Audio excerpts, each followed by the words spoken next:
Assalamualaikum warahmatullahi wabarakatuh, anak-anak. Waalaikumsalam warahmatullahi wabarakatuh. Selamat pagi. Pagi. Udah semangat hari ini? Semangat. Udah makan belum? Udah. Makan apa tadi di rumah? Makan nasi. Makan nasi. Banyak nggak? Banyak. Nah, kita kan ini mau mulai belajar. Nah, periksa dulu di bawah kolong meja dan rapiin baju-baju kalian. Apakah ada sampah? Buang dulu sampahnya ke tempat sampah. Ya, Bu. Ya. Udah? Udah. Nah, sebelum kita memulai belajar hari ini, ada baiknya kita berdoa. Nah, Ibu mau berdoa itu dipimpin oleh ketua kelas. Siapa di sini ketua kelas? Saya, Bu. Nah, coba kamu mimpin untuk teman-teman untuk membaca doanya. Sebelum belajar, sebaiknya kita membaca doa sesuai agama masing-masing. Selesai. Ya, amin ya Allah. Semoga kita semangat dan sehat selalu untuk mengikuti belajar hari ini. Nah, Ibu mau bertanya, apakah ada teman-teman kalian yang tidak datang hari ini? Enggak ada. Oh, berarti hadir semua ya? Ya. Baik, Ibu absen dulu ya, boleh? Boleh. Nah, pertama, Anggreni Rizkia Pratiwi, Hadir. Aprilia Melati Dwi Astuti, Hadir. Siti Fadila, Hadir. Siti Fadisa, Hadir. Siti Novira. Hadir. Sebelumnya Ibu ingin bertanya, minggu kemarin kita belajar tentang apa ya? Tentang uang. Uang. Nah, siapa yang tahu tentang uang? Coba tunjuk tangan. Saya, Bu. Nah, coba kamu. Uang itu adalah Uang itu adalah alat. alat pembayaran tunai. Oh, ada beberapa macam uang. Ada Uang uang kertas, kertas, uang koin, logam. logam. Nah, berarti semua sudah mengerti ya tentang materi minggu lalu. Sudah. Nah, selanjutnya kita akan belajar tentang pembangunan ekonomi dan pertumbuhan ekonomi. Ibu akan membagikan beberapa tentang materi-materi tentang pembangunan ekonomi dan pertumbuhan ekonomi. Mari kita baca sama-sama ya. Ya, Bu. Ini ketua kelas tolong bagikan ya. Ya.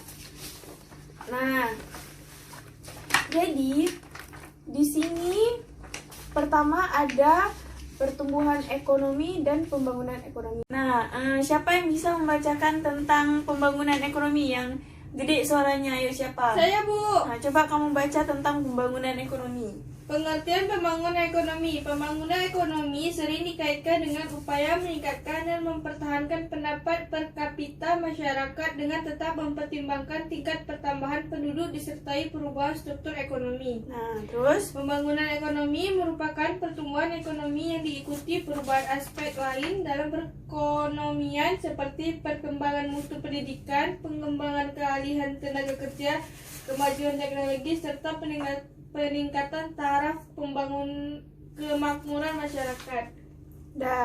Siapa yang tahu tentang kan itu udah ada pengertian ciri-ciri dari perencanaan pembangunan ekonomi? Saya, Bu. Ya, apa ciri-cirinya, Dila? Pertama, mencapai perkembangan sosial ekonomi yang mantap. Kedua, meningkatkan pendapatan masyarakat secara merata. Ketiga, mengubah struktur ekonomi melalui diversifikasi ekonomi. Keempat, memperluas peluang kerja untuk mengurangi pengangguran. Kelima, meningkatkan pemerataan pembangunan. Keenam, penembinaan dan pemberdayaan lembaga ekonomi masyarakat. Ya, terakhir ada menjaga stabilitas perekonomian secara berkelanjutan. Nah, jadi ada faktor-faktor yang untuk mempengaruhi pembangunan ekonomi, yaitu ada faktor ekonomi. Nah, di faktor ekonomi ini ada sumber daya alam, kewirausahaan, modal, dan sumber daya.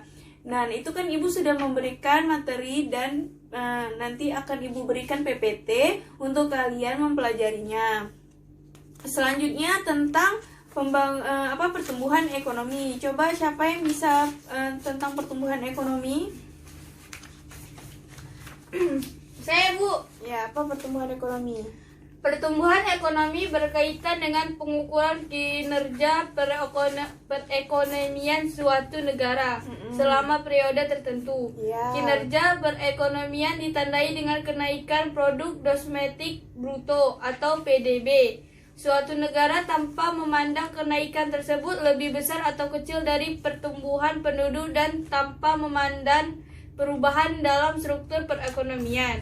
PDB atau GDP merupakan total produksi barang dan jasa yang dihasilkan dalam suatu wilayah pada periode tertentu, misalnya 1 tahun. Ya.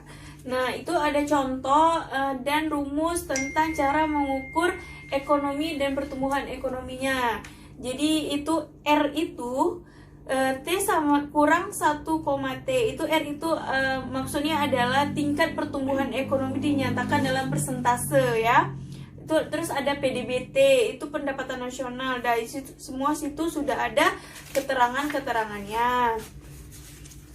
Setelah itu selanjutnya tuh ada teori-teori tentang pertumbuhan ekonomi. Nah, setelah kita selesai membahas materi tentang pembangunan pertumbuhan ekonomi, selanjutnya kita akan membuat kelompok. Karena ini 15 orang, maka kita membagikan 3 kelompok, yaitu 55 orang dalam satu kelompok ya. Nah, di sini Ibu bagi atau kalian yang bagi aja anggotanya? Kami aja Bu yang bagi. Oh, ya udah, ini ada beberapa soal dan setiap kelompok itu berbeda-beda soalnya, dan kalian boleh melihat internet tetapi hanya untuk menjawab soal-soal yang ada di dalam lembar kerja kalian. Apa kalian mengerti? Mengerti Bu. Apa ada yang ingin bertanya? Enggak Bu. Ya, kalian buat di kertas lembar ya, Nana. Kelompok 1 sudah selesai? Sudah Bu. Kelompok 2? Sudah Bu. Kelompok 3? Sudah Bu. Nah, baik, kita sekarang akan mempresentasikan hasil kerja kelompok kalian ya. Ya Bu. Nah, Ibu maunya kelompok 1 itu menjawab pertanyaan yang nomor 1, kelompok 2 menjawab nomor 2, kelompok 3 menjawab nomor 3. Nanti apabila di teman kalian ada keliru atau kesalahan, kalian boleh memberikan saran atau memberikan pertanyaan kepada kelompok lain ya. Ya, baik, siapa yang akan maju duluan? Saya Bu. Oh iya, bagus sekali kepada kelompok 1. Baik, siapa mewakilkan? Saya. Coba kamu menjawab pertanyaan dari kelompoknya. Saya dari kelompok 1. Soalnya pertama, jelaskan teori pertumbuhan yang dikemukakan oleh Harold Domar. Ya. Jawabannya 1. Harold Domar. Perlunya pembentukan modal atau investasi sebagai syarat untuk mencapai pertumbuhan ekonomi yang mantap atau teguh. Bila pembentukan modal telah dilakukan, maka perekonomian akan sanggup memproduksi barang-barang dalam jumlah yang lebih besar. Iya, sangat bagus ya pertanyaan dari kelompok 1 dan jawabannya. Nah, mau ada yang ingin bertanya tentang ini pertumbuhan yang dikemukakan oleh Harold Domar? Tidak. Ya, sudah sangat jelas ya, teman-teman. Ya. Ya, selanjutnya kelompok berapa yang ingin maju ke depan? Saya Bu. Ya, dari kelompok berapa? Dari kelompok 2 Bu. Oh iya, pertanyaannya apa?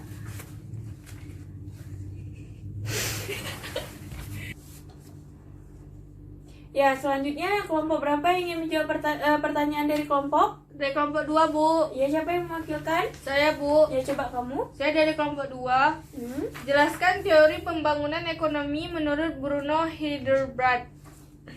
Jawabannya, Ya. Hildebrand mengkritik teori List yang menyatakan bahwa pertumbuhan ekonomi dan perkembangan ekonomi tidak berdasarkan pada cara produksi, konsumsi maupun distribusi, dan mengemukakan sistem distribusi dibagi menjadi 3 bagian, Ya.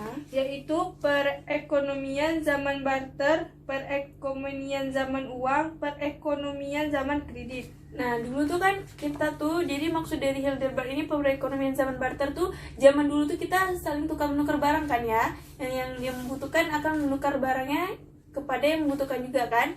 Mungkin kalian tidak merasakannya, mungkin kalian sudah merasakannya pada masa perekonomian zaman uang. Pasti semuanya pernah mengenal uang dan megang uang, dan minggu lalu kita belajar juga tentang uang. Nah, perekonomian zaman kredit ini nanti kalian akan mempelajarinya di kelas selanjutnya ya. Kepada kelompok terakhir atau kelompok 3, coba mempresentasikan hasil kerja kelompoknya. Ya, Bu.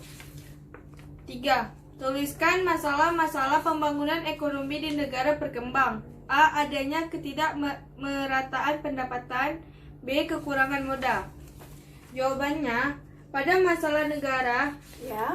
berkembang terjadi ketidakmerataan pendapatan merupakan sebuah masalah besar. Infrastruktur yang kurang siap menyebabkan terjadinya ketidakmerataan pada suatu hasil pembangunan. Contohnya, Indonesia. Perekonomian yang ada di Indonesia hanya berfokus pada kota-kota besar sehingga daerah-daerah terpencil kurang terperhatikan. Perekonomian yang berfokus hanya pada kota-kota besar ini menyebabkan hanya kota-kota besar yang nantinya akan merasakan hasil pembangunan yang layak. Indonesia saat ini telah melakukan perubahan sistem pada perundang-undangan untuk memperbaiki sistem perekonomian yang ada. Selain itu, mulai diberlakukan undang-undang otonomi daerah untuk mengurangi ketidakmerataan yang terjadi antara di kota-kota besar dan di daerah-daerah terpencil. Nah, bagaimana yang tentang kekurangan modalnya? Suatu negara berkembang dalam menjalani proses pembangunan ekonomi mempunyai masalah adanya kekurangan modal. Adanya kekurangan modal menyebabkan proses pembangunan akan terhambat. Selain itu akan menyebabkan kemiskinan pada suatu negara. Tingkat tabungan dan tingkat pembentukan modal tinggi merupakan sebuah kesulitan yang dirasakan negara berkembang. Salah satu upaya untuk mengatasi kekurangan modal dengan menarik berbagai investor baik dalam negeri ataupun dari luar negeri. Baiklah, hanya itu ya. Ya. Nah, semua kelompok sudah mempresentasikan hasil kerja kelompoknya. Mari kita kasih aplaus dulu kepada semua kelompok. Nah, apakah ada pertanyaan dari kelompok-kelompok lain atau sudah mengerti? Sudah mengerti.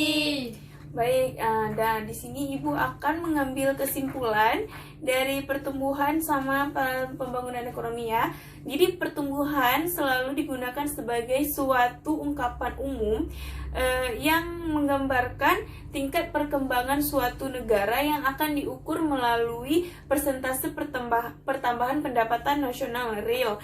Nah, sedangkan pembangunan ekonomi itu pertumbuhan ekonomi yang diikuti oleh perubahan struktur dan corak kegiatan ekonomi. Istilahnya kayak pembangunan ekonomi bukan hanya masalah pembangunan saja, tetapi kayak pembangunan negara, anggaran nasional, melainkan juga untuk modernisasi kegiatan ekonomi. Peningkatan ekonomi per kapita terus meningkat, sedangkan pertumbuhan ekonomi belum tentu meningkatkan per kapita. Jadi perbedaannya itu antara dua itu, kalau pembangunan ekonomi, kenaikan jumlah GNP ke tahun lebih besar daripada persentase kenaikan penduduk. Yang kedua, peningkatan GNP disertai perubahan struktur ekonomi dan perkembangan iptek. Yang ketiga, kenaikan GNP disertai peningkatan kesejahteraan masyarakat, tidak mematikan peningkatan kesejahteraan masyarakat dan pemerataan distribusi pendapatan, dan menekankan peningkatan pendapatan per kapita. Nah, itu perbedaan antara pembangunan ekonomi dan pertumbuhan ekonomi. Apakah ada pertanyaan lagi, anak-anak? Tidak, Bu. Ya. Nah, sebelum kita mengakhiri perjumpaan kita minggu ini, ada baiknya kita berdoa dulu juga ya. Nah, berdoa kita mulai. Ya, selesai ya.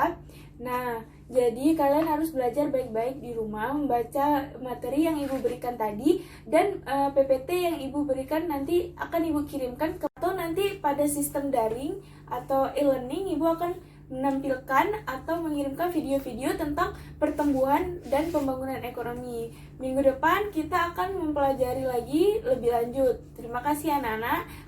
Assalamualaikum warahmatullahi wabarakatuh. Waalaikumsalam warahmatullahi wabarakatuh.